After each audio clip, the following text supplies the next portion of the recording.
Bueno, vamos a empezar ahora nuestro estudio del profeta Ageo, pero antes de hacerlo vamos a dedicar ese tiempo al Señor y pedirle que los bendiga. Señor, te damos las gracias por este tiempo de estudio.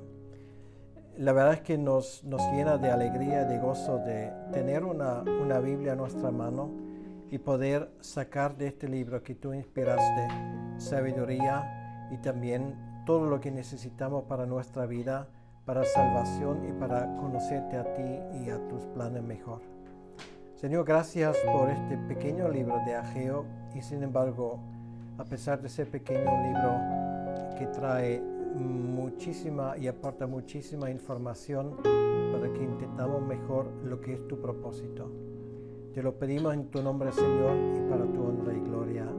Amén.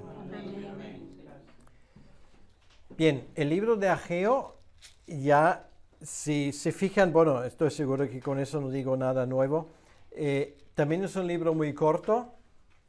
Por poco y por muy poco gana Abdías. Bueno, y eso a pesar que tiene 2 capítulos, Abdías es un poco más corto, por lo tanto Ageo es el segundo libro más corto del Antiguo Testamento.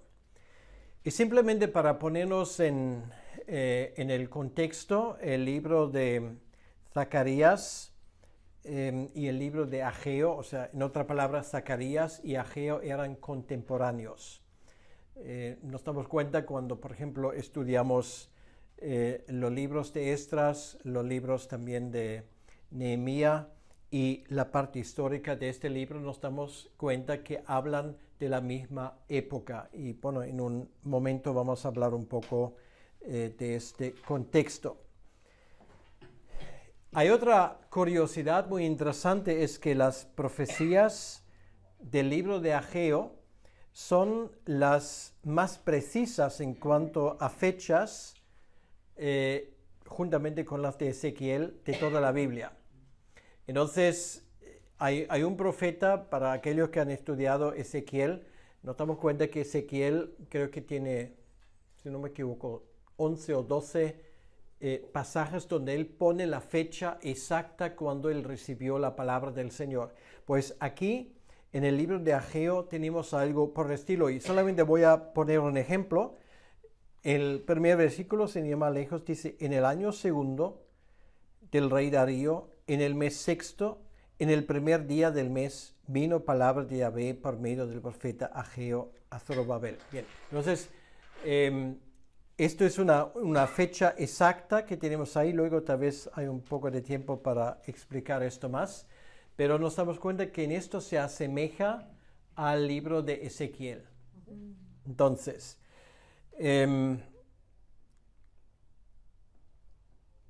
no es de extrañar, porque uno se puede preguntar, ¿y de dónde viene esa costumbre? ¿Vale? La costumbre realmente lo aprendieron de los babilónicos, porque si alguien quiere estudiar las crónicas babilónicas, los babilonios tenían la costumbre siempre de poner la fecha exacta a todos los escritos, ¿vale? Entonces en esto eran muy escrupulosos. Por eso los historiadores babilónicos, lo que nos ha quedado, aportan datos muy importantes para la historia, ¿vale? Y los profetas bíblicos, obviamente, estos dos, Ezequías, bueno, vivió en Babilonia en el exilio, y Ageo, pues obviamente ya es un poco más tarde, es post-exílico porque ya han vuelto, pero esa costumbre obviamente lo han aprendido y lo siguen practicando.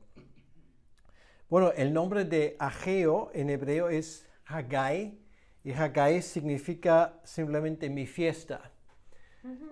Lo cual es muy interesante porque, bueno, si Jonás significa paloma y uno se pregunta, bueno, pues igual como niño era muy guapo, o no sé, muy tranquilo, apacible, pues cuando Ageo nace, me imagino que sus padres se sentían felices y orgullosos. Y igual pues dijeron, bueno, vamos a hacer una fiesta y ponemos el nombre Mi Fiesta a nuestro hijo. Bueno, esto es algo bonito, un detalle. Está bonito.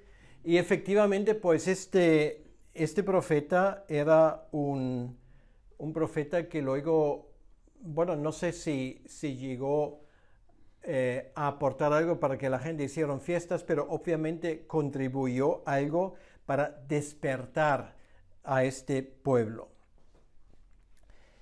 Si por un momento vamos a Esdras 5.1, Esdras 5.1 dice, y ahí podemos aprender algo de aquellos tiempos, ¿vale? Lo que acabo de decir. Dicen Esdras, profetizaron Ageo y Zacarías, ¿vale? O sea, es el antepenúltimo libro de la Biblia y el penúltimo libro de la Biblia que se menciona aquí, o sus respectivos profetas.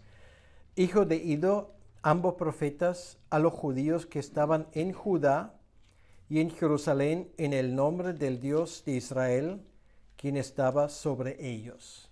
Bueno, ahora vamos a entrar un poco en la situación histórica, cómo llegamos a esto.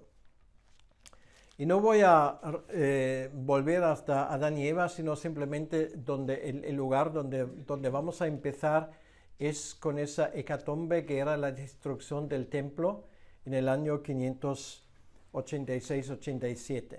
Entonces, esto significa que la gran mayoría de la población de Jerusalén fue llevada cautiva, bueno, a la ciudad de Babilonia, o por ejemplo, Ezequiel nos indica que también había un lugar unos 50 millas al sur de Babilonia, donde había una colonia judía que en el libro de Ezequiel es llamado Tel Aviv. Entonces allí los meten y allí hacen su vida. Y luego pasan allí un tiempo.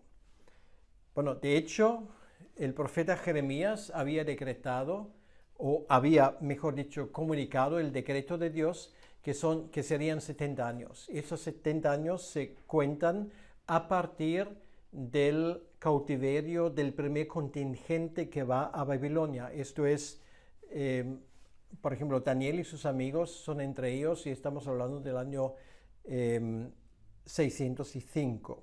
Bueno, la historia sigue. En ese tiempo, tanto antes de la destrucción de Jerusalén como después, hay varios profetas que desempeñan su ministerio, y son tres de los grandes. Es por un lado Jeremías, que está en Jerusalén. Luego tenemos con los exiliados Ezequiel, y un poco más al norte, en la capital, se encuentra Daniel, ¿vale? Entonces, son tres de los grandes que tienen un ministerio, podríamos decirlo así, sincronizado, ¿vale? Porque Dios lo cuida y cada uno tiene su mensaje en su momento. El que con todo lo que sabemos más aguanta, bueno, en el caso de Jeremías, él luego fue llevado a Egipto, y ahí se pierde su rastro. No sabemos, bueno, lo más probable es que él murió allí, pero no hay documento que lo certifique. Luego tenemos a Ezequiel, tampoco sabemos de él, lo único que sabemos es que en algún momento determinado él dejó de profetizar, o sea, la última profecía que lleva su nombre ocurrió en una época cuando él tendría unos, si no me equivoco, unos 50 años, pero luego no sabemos más, o sea, no hay registro de esto. Entonces, bueno, aproximadamente en el año 580 se lleva a cabo la historia de la reina Esther. O sea, hay un primer contingente antes que vuelve a Jerusalén, luego la historia del reino Esther, y luego finalmente la historia de Nehemías. Pero esto ahora no es lo que nosotros nos ocupa. Nosotros volvemos a la hora de la destrucción de Jerusalén, 586-87.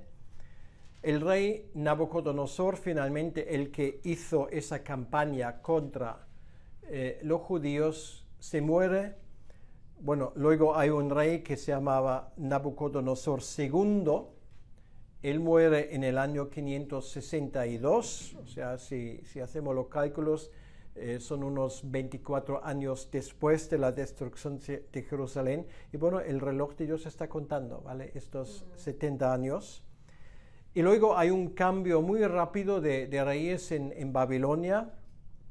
Y en el año 556 llega el rey Nabonides. Nabonides no es mencionado en la Biblia, pero iba a ser muy importante en Babilonia. Y el rey Nabonides hace como un convenio, porque sería una historia muy larga de contar, pero vamos a ponerlo así. Nabonides tenía otros intereses que gobernar. Era, no sé, un medio filósofo, un místico, y a veces se retiró durante semanas, dejó, digamos, los negocios del reino para retirarse a un lugar solitario. Entonces, bueno, no es idóneo si quiere gobernar una gran nación.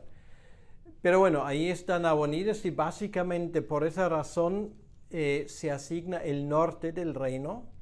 Y en el sur hay un rey que sí sale en la Biblia, o sea, en la zona donde están los judíos, que es el rey Belsasar.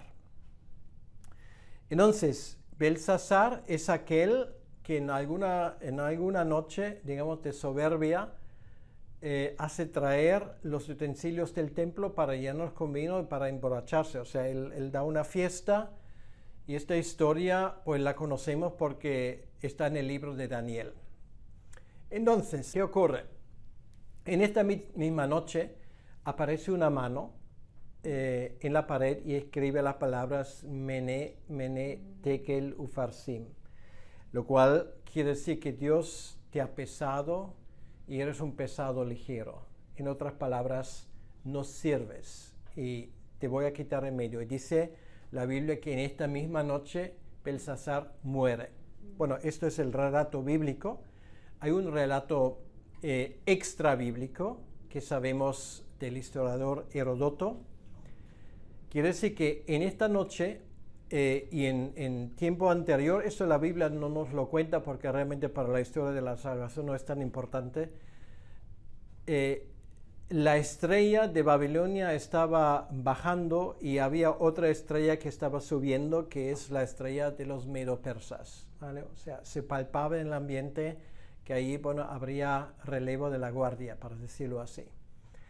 Entonces, la ciudad de Babilonia era una ciudad rodeada por una muralla inexpugnable, increíblemente alto y fuerte.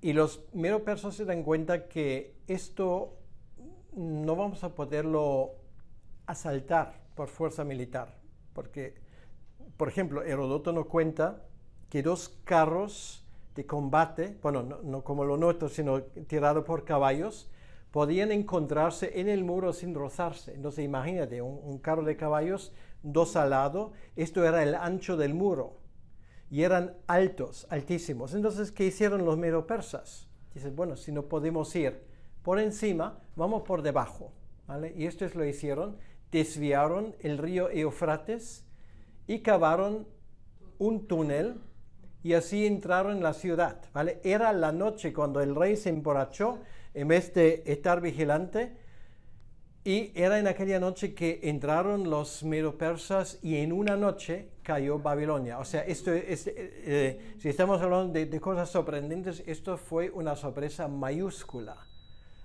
que había en aquel entonces. Bien, esto, y la fecha tal vez es fácil de recordarlo, según nuestro calendario, ocurre el 12 de octubre, bueno, famosa fecha en el mundo hispano, el 12 de octubre del año 539, cae Babilonia. Y ahora llega un nuevo rey, que es un rey medo-persa. Bueno, de hecho, él es medo, no es persa, y simplemente lo digo porque los medos existen hasta el día de hoy. Por cierto, los persas también, hoy se llaman iraníes, y los medos son los kurdos, ¿vale? Entonces es un rey kurdo, Ciro el Grande, o Ciro I, Y hay una cosa muy curiosa, este rey Ciro, el Señor ya lo menciona a través del profeta Isaías 2 veces, con nombre y apellido, y esto 2 siglos y medio con antelación, ¿vale? Otra vez, una de las profecías más sorprendentes, pues este rey llega y en el año 538 oficialmente proclama la libertad no solamente para los judíos, porque también los babilonios habían secuestrado y repoblado otros pueblos. O sea, él dijo, ahora todo el mundo que desea puede volver a su lugar de origen. Y esto es muy interesante, este mensaje lo tenemos en la Biblia, pero al mismo tiempo existe un documento arqueológico, es el famoso cilindro de piedra, donde se ha conservado ese decreto de Ciro hasta el día de hoy. Si no me equivoco, está en el Museo Británico en Londres, ¿vale? Eso se descubrió, creo que al final del siglo XIX, y es un testimonio, de nuevo, extrabíblico de la veracidad de lo que leemos en la Biblia. Ahora todos pueden volver. Pero ahora no a todos los judíos les gusta la idea, realmente, porque piensas que todo el mundo gritaba aleluyas y se iban, y no fue así, sino solamente una pequeña minoría vuelve bajo Zerubabel, que es el nieto del último rey de Judá, vuelve allí para empezar a recuperar la vida anterior. Pero la gran mayoría de la gente se quedó allí. Ellos se habían acomodado, tenían ahí sus negocios, sus cosas, y no estaban interesados en volver. Entonces, en esta situación, o sea, con este primer contingente en el año 537, pues vuelven 50.000 judíos. Hasta que ellos llegan allí, es el año 536, y es cuando se cumplen los 70 años, ¿vale?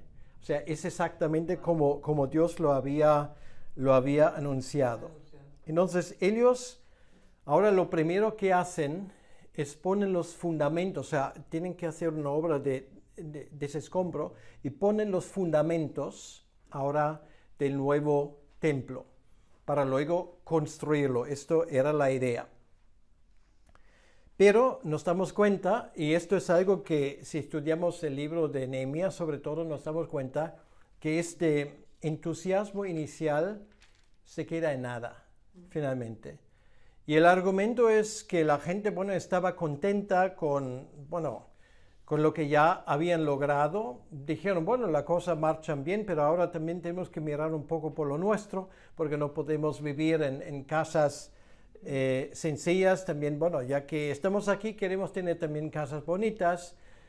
Y las obras del templo van parando, o sea, esto no paran en seco, ¿vale? Esto es un proceso, como siempre.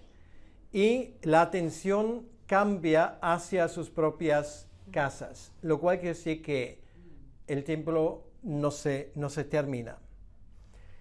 Y luego, si estudiamos el libro de Nehemías, nos damos cuenta que había otras razones. Había resistencia de parte de los que estaban allí, los lugareños. Sanballat, Tobías eran los nombres de algunos de los líderes, y ellos hicieron todo lo posible para impedir esa obra. Entonces, los detalles, como dije, tenemos en el libro de Nehemías. Y luego, con todo esto se pierde la visión, ¿vale? Las hierbas empiezan a crecer. No sé si has visto alguna vez cuando se construye una casa, pero no se termina. Te da una pena, ¿vale? Porque ves, esa casa podría ser muy bonita, pero al que lo construye se le acaba el dinero o no ha conseguido un permiso de construcción, o vete tú a saber. Es una pena, ¿vale? Y con el tiempo eso decae, porque tú no puedes dejar una construcción por tiempo indefinido porque se te estropea el material. Bien, entonces se pierde la visión, la gente se concentra en sus propias cosas, Y es donde empieza el ministerio de Ageo en el año 520. ¿Vale? Y esto tiene que ver con el primer versículo que acabamos de leer. O sea, año 520, esto si hacemos los cálculos, esto es unos 16 años después de la vuelta del primer contingente y el templo aún no está terminado. Entonces, Dios llama a dos profetas. Uno es el profeta Zacarías. De Zacarías ahora no vamos a hablar, lo vamos a hablar en otro momento, pero el otro es el profeta Ageo. ¿Y con qué fin los llama? El fin es que ellos tienen que, vamos a decirlo así, animar a la gente de seguir con este trabajo, ¿vale? De terminar el templo. Esto es la idea. Entonces, otra vez de Ageo mismo, bueno, sabemos el significado de su nombre, pero más allá de esto, prácticamente no tenemos ninguna información, ¿vale? Hay alguna muy poca cosa biográfica ahí, pero esto no nos da material suficiente para hacer una pequeña biografía. Lo único que sabemos es que ese hombre, en cuanto a la retórica que usa, era genial, ¿vale? O sea, hay más que un predicador que le podía estudiar para animarse un poco. O sea, este hombre, en cuanto a su mensaje, era tajante, pero muy innovativo. O sea, despertaba interés. Y esto es interesante. La palabra clave del libro de Ageo, bueno, esto sería otra tarea, cuál es la palabra clave o la expresión clave, pero no tenemos ese tiempo, entonces ya voy a dar la solución antes de poner la tarea. Es la palabra meditad. Y bueno, vamos a mirarlo. Si alguien quiere, puede subrayar en la Biblia. Ageo 1:5 dice, meditad bien sobre vuestros caminos. Versículo 7, meditad sobre vuestros caminos. 2:15, ahora pues meditad en vuestro corazón.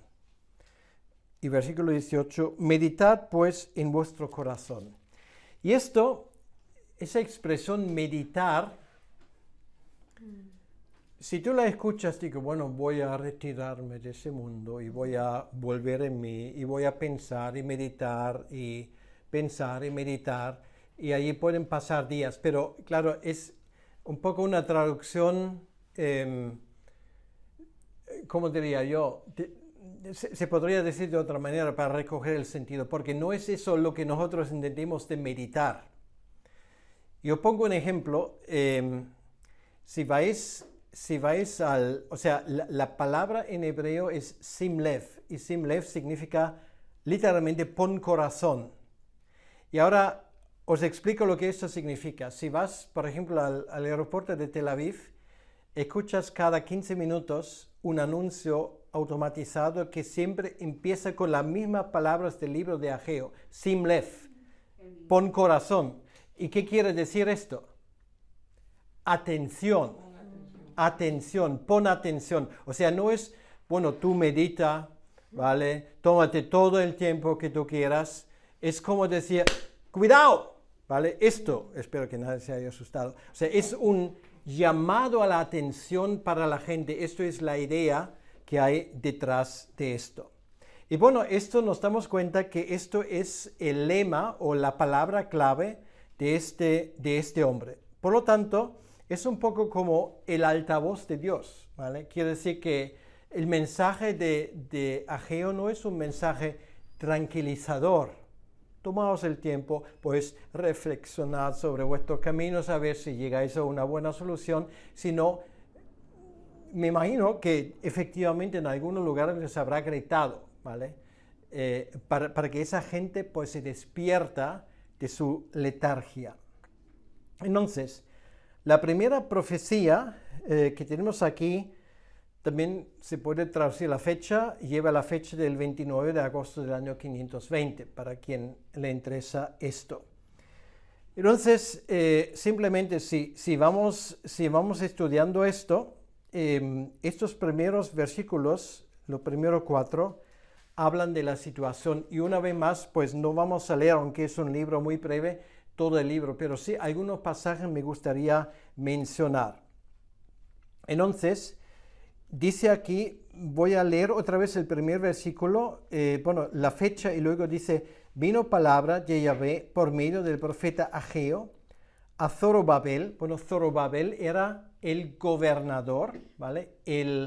No era rey porque no había reino, ¿vale? Pero el rey persa le entregó el poder de gobernar sobre esa ciudad, ¿vale? Era persona de confianza y es de la casa de David, ¿okay? Es nieto del último rey de Judá, y a este Zorobabel lo van a encontrar en la genealogía de los reyes de Judá, y aunque no es rey, y en la línea, digamos, de la bendición que tenemos, por ejemplo, en Mateo capítulo 1, ¿vale? Va en esa línea y es en ese sentido precursor,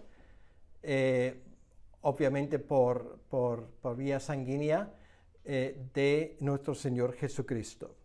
Y luego el otro es Josué, hijo de Josadac, sumo sacerdote, ¿vale? O sea, quiere decir que esto es muy interesante.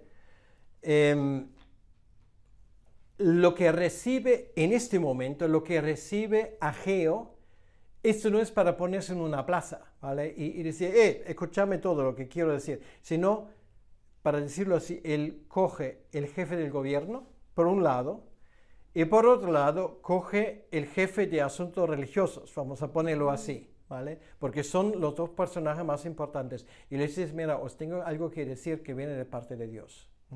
Entonces, dice, versículo 2, así ha hablado Yahvé de los ejércitos, diciendo, este pueblo dice, no ha llegado aún el tiempo de que la casa de Yahvé sea reedificada. Bueno, esto es un resumen, que dice, no, hay que darle tiempo al tiempo. Bueno, nosotros conocemos esto, ¿vale? No hay que precipitar las cosas, porque esto no es bueno.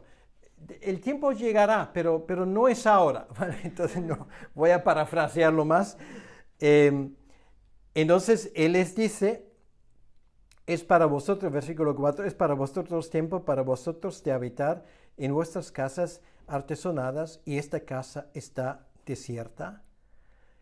Entonces, lo que pone a continuación es, bueno, ustedes son unos hipócritas realmente, ¿vale? Porque esos son todos excusas lo que alegan. Porque realmente lo que quieren es vivir en una casa bonita, pero les importa un pimiento cómo está el templo. Esto es el mensaje, y es un mensaje que obviamente pues tienes que tragar saliva para darlo. Entonces, por eso él termina, meditad sobre vuestros caminos, lo cual quiere decir, atención, esto es un peligro, lo que estáis haciendo. Y luego nos damos cuenta de una cosa, obviamente tengo que parafrasearlo un poco. Cuando haces esto, dices, bueno, hay que ahorrar recursos, ahora no es el momento, tengo que atender a mis prioridades. Y esto muchas veces se dice cuando quieres decir, bueno, ahora lo siento mucho, no voy a poder dar nada a la iglesia o mucho, tengo que reducir mis donaciones porque tengo ese problema. Tengo un hijo que va a estudiar, tengo que pagar mi hipoteca que me ha subido, me ha pasado esto. Entonces, ¿qué ocurre? Tú dejas tus obligaciones hacia el Señor y piensas que con esto liberas un dinero para tus propias necesidades. Y esto no funciona. Y es exactamente lo que Ageo dice aquí. Esto no funciona simplemente porque hay una cosa que se llama bendición y maldición, ¿vale? Es una cosa que económicamente no se puede explicar porque ningún economista piensa en estos términos, pero esto es una realidad. O sea, tú piensas que me voy a orar dando al Señor y tengo un poco más para atender mis necesidades y resulta que tus problemas se multiplican, ¿vale? No es un sermón, no voy a poner más ejemplos de esto, pero esto era exactamente el problema. Entonces se daban cuenta que no, hay todo tipo de problemas ahí. Luego él, en el versículo 8, les dice: subid al monte, traed madera y reedificad la casa y pondré en ella mi voluntad y seré glorificado, ha dicho Yahvé. Y luego él sigue diciendo, bueno, buscáis mucho y no encontráis nada, ¿vale? Y entonces, esto se llama bendición. O sea, tú no puedes esperar bendición si vives en desobediencia al Señor. El Señor no va a bendecir a alguien que se comporta como un rebelde. Y esto, bueno, es la historia de Israel desde el primero hasta el último momento. Y es infelizmente la historia también, bueno, cuando digo de nuestra vida, digo en términos generales, ¿vale? Porque, bueno, igual ustedes no, pero una vez más lo digo, creo que estamos en el mismo bote. Nos damos cuenta muchas veces que nosotros pensamos en las cosas a nuestra manera y la cosa no funciona así, ¿no? Entonces, esto dice aquí, bueno, ustedes están quejando que hay sequía, que hay crisis económica, que hay esto y el otro. Bueno, dice versículo 10, por eso se detuvo de los cielos sobre vosotros la lluvia y la tierra detuvo sus frutos. Bueno, ¿cómo se detuvo? ¿Por arte de magia o porque son las leyes naturales? No, porque Dios lo detuvo. Dice, pues muy bien, ustedes quieren ahorrar, pues ahora les voy a enseñar a ahorrar, ¿vale? Es un poco, va por este camino. Ahora, nos podemos imaginar que la forma como predica, pones un libro corto, pero me imagino que es, bajo inspiración divina, un resumen del mensaje del profeta, pero obviamente ese mensaje tiene un efecto positivo, porque tenemos el final del capítulo 12 donde leemos: y temió el pueblo delante de Yahvé. Quiere decir que una vez más aquí tenemos voy a llamarlo así, un predicador que tiene éxito. Este sí porque quiere tenerlo, no como Jonás, y ve el fruto de su el resultado de su predicación. Y ahora bien, tenemos otra vez, digamos, ese cambio porque esto era un mensaje áspero, ¿vale? Incluso se puede decir un mensaje de juicio, porque las cosas que él anuncia son cosas que, en fin, que te hacen temblar.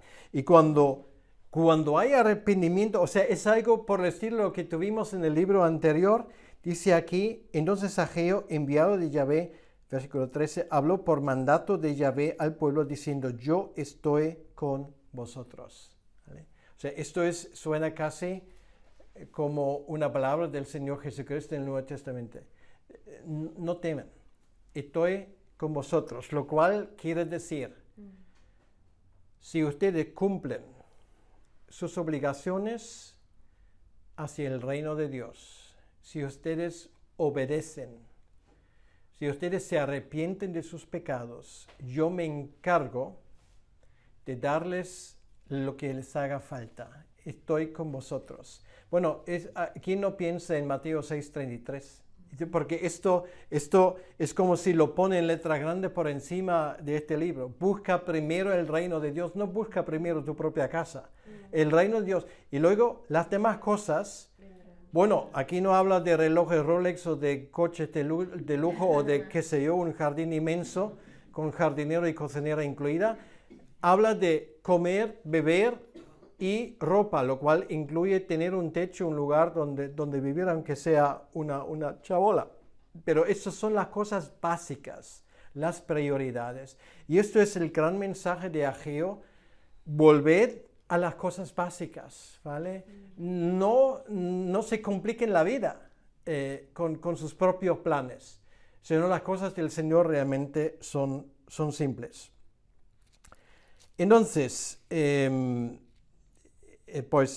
empiezan a trabajar, dice el versículo 14, despertó Yahvé el espíritu de Zorobabel y el espíritu de Josué, el espíritu de todo el resto del pueblo, vinieron y trabajaron en la casa de Yahvé de los ejércitos. Esto es algo que luego vemos en la historia, ¿vale? Si miramos los libros, sobre todo el libro de Esdras, que es un libro más que otra cosa histórico, nos damos cuenta que esto fue, digamos, el empuje que necesitaban.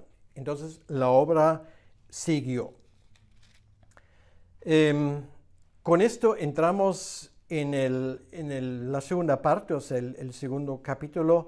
Otra vez es un capítulo bien fechado, lo que tenemos aquí. Y nos damos cuenta como el pueblo pues va adelante y como Dios les bendice. Entonces dice, en el mes séptimo, a los 21 días del mes vino palabra de Yahvé. Si vamos a comparar esto con el primer mensaje, mes séptimo, 21 días, aquí dice en el mes sexto, el primer día. O sea, nos damos cuenta que aquí estamos hablando de un espacio de tiempo muy corto, ¿vale? No estamos hablando de meses o años, estamos hablando de semanas. Entonces, bueno, otra vez el Señor le habla a Ageo. Otra vez es un mensaje que va para el gobernador y para el sumo sacerdote. Y ahora, otra vez, él habla a través de preguntas. ¿Quién ha quedado entre vosotros que haya visto esta casa en su gloria primera? ¿Y cómo las veis ahora? ¿No es ella como nada delante de vuestros ojos? Porque había gente que dijo esto. Bueno, esto ese nuevo templo es una pena. Y ahora, aquí viene otra vez un mensaje de ánimo, pues pónganse las pilas. Dice, esfuérzate también, bueno, en primer lugar Zorobabel, también Josué, y cobrad ánimo, pueblo todo de la tierra, dice Jehová, y trabajad, porque yo estoy con vosotros. Por segunda vez lo dice aquí, ¿vale? Yahvé de los ejércitos. O sea, quiere decir, otra vez nos damos cuenta, esto primero él habla a los líderes, y luego los líderes dan ejemplo al pueblo, ¿vale? O sea, esto es la estructura. Entonces, bueno, si uno quisiera, luego podría hablar, por ejemplo, de la importancia de dar un ejemplo, de trabajar con un ejemplo, de ser el primero que entra al trabajo y el último que sale, para decirlo así, el poner el ritmo de trabajo para los demás.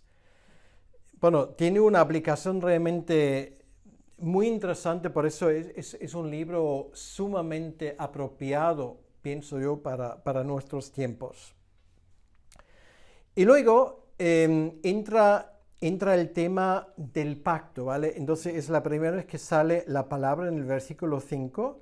Dice, según el pacto que hice con vosotros cuando salisteis de Egipto, así mi espíritu estará en medio de vosotros, no temáis. O sea, el pueblo en su momento se había comprometido con su Dios y el lema es muy sencillo. Dios honra a aquellos que le honran a Él. Esto es la idea. Bueno, con todos sus fracasos, con todas sus experiencias de desobediencia, ¿cuál es el camino? De pedir perdón, de volver al Señor. Y el Señor dice, bueno, si ustedes me honran, yo les voy a honrar a ustedes. Y esto es un principio sencillo en el reino de Dios que obviamente está en vigencia hasta el día de hoy.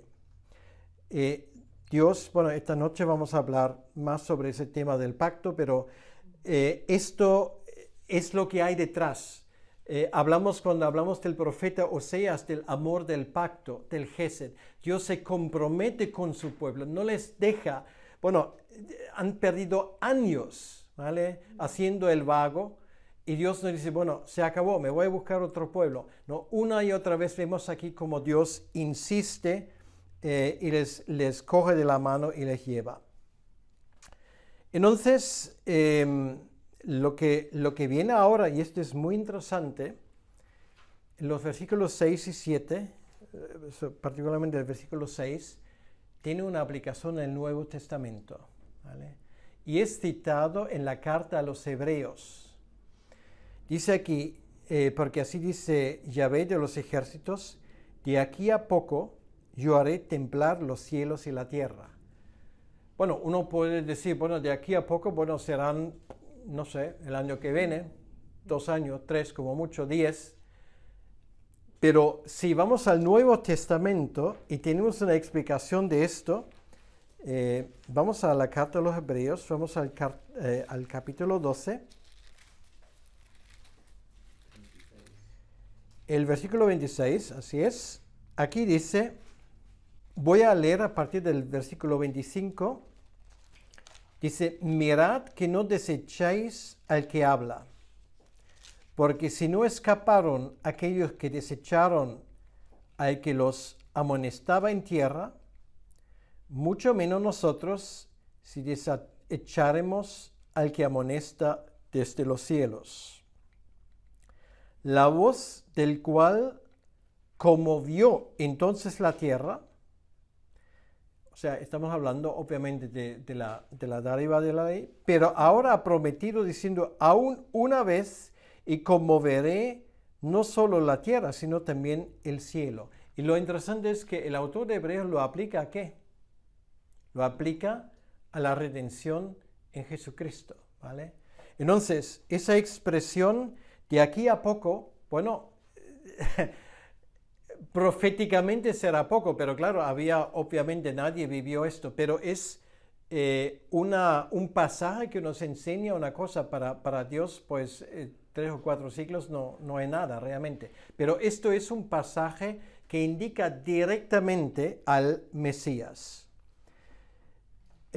Haré temblar los cielos y la tierra es una expresión profética, no necesariamente de un terremoto literal, sino eso habla de algo nuevo, de un nuevo pacto al cual se refiere el autor de Hebreos. Bien, obviamente no puedo hacer una exégesis del resto del texto, pero me gustaría por lo menos que tuviésemos esto claro. El texto de Ageo es un texto, digamos, si lo estudias con cuidado te vas a dar cuenta que hay no solamente este ánimo para la gente en aquel entonces, sino tiene aplicación también para nosotros hoy en día, porque habla ya de nuestros tiempos. Entonces, bueno, a partir del versículo 10 viene otra profecía nueva.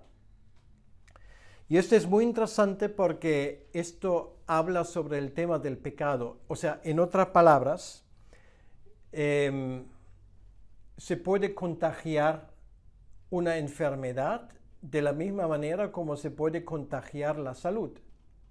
Y me vas a decir, bueno, ¿qué me dices? La salud no se contagia, no es contagiosa. O sea, si yo estoy enfermo, bueno, venimos de un tiempo donde esto era el gran tema.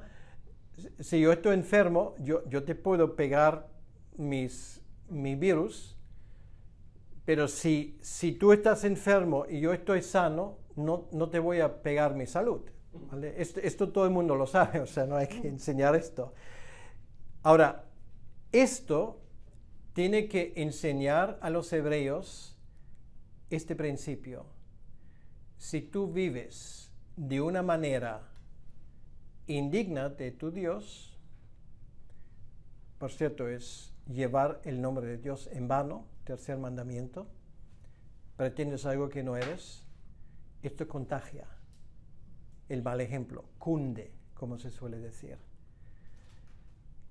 Pero esto es el problema realmente. O sea, ahí hay que tener mucho cuidado para no contagiar el mal. Entonces, simplemente resumiendo esto, y luego el Señor dice, bueno, esto tiene sus consecuencias. Versículo 17, por ejemplo, os herí con viento solano, con tizoncillo. Bueno, no dice esto pasó, ¿vale?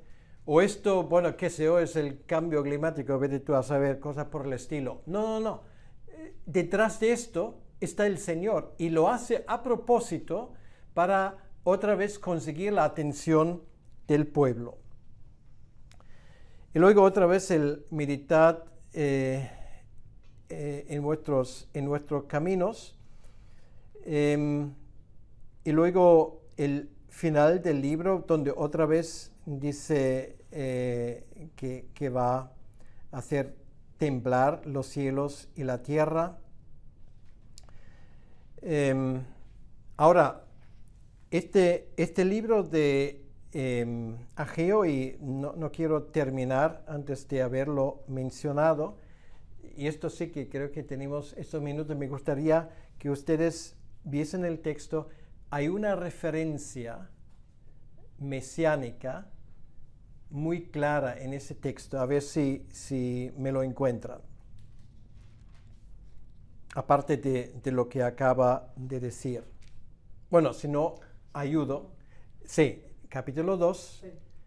El famoso versículo 7, ¿vale? Ya hemos visto la primera parte, ahora vamos a ver la segunda parte. De aquí a poco yo haré temblar los cielos y la tierra, el mar y la tierra seca. No lo he leído antes. Y ahora viene una profecía muy bonita que nos lleva directamente a Cristo. Y haré temblar a todas las naciones y vendrá el deseado de todas las naciones.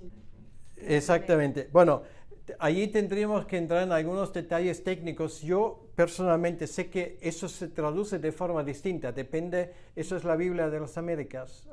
Sí. Yo, y ahora no puedo dar razón porque esto no va a ser demasiado técnico. Reina Valera.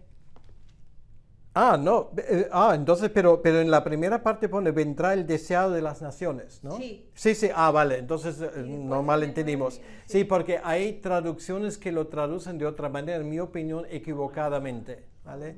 Porque esto efectivamente, así como lo entiendo y como lo traduzco del original hebreo, es una profecía directa del Mesías, el deseado de todas las naciones. Quiere decir al que las naciones anhelan, ¿vale? Y esto es exactamente lo que ocurrió en los tiempos, y con eso ya casi tengo que terminar, en los tiempos de los romanos. Nos escribe, por ejemplo, Tácito en su famosa obra La vida de los Césares, creo que cuando versa sobre Vespacio, que había un deseo en el Imperio Romano de conocer al liberador que, según ellos, iba a venir del este. Y Vespasiano, el emperador, pensaba que era él, porque él estuvo en Israel en su momento, ¿vale? Luego cogió el trono. Y esto se hizo popular en el Imperio Romano, que va a venir alguien del este. Algunos dijeron, de hecho, va a venir un judío que va a gobernar sobre el mundo, ¿vale? Ahora, lo más curioso es que este versículo habla de esto y no es Vespasiano. Obviamente, según el capítulo 2 de Daniel, es el Mesías, ¿vale? Que finalmente gobernará sobre todas las naciones.